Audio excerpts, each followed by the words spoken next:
Welcome guys, welcome back to Common Accounting Terms All the Business. Now we are going to see voucher. So what is the voucher? The voucher is like a supporting document, okay? This is the supporting document.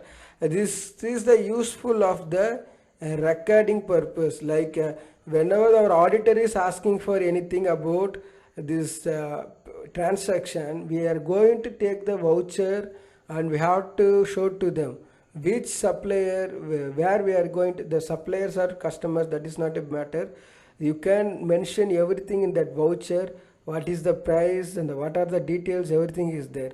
Okay, it is very useful for the some auditing case or some any problem in the company, something will happen. It is very useful for the voucher is supporting document.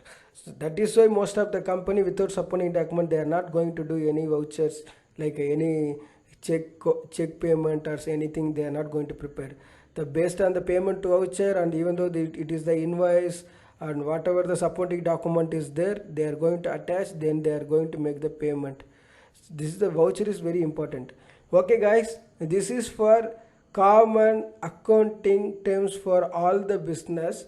So I will explain about chart of accounts. Okay, the next video is chart of account. What is the chart of account? I will explain. Thank you guys, thank you so much.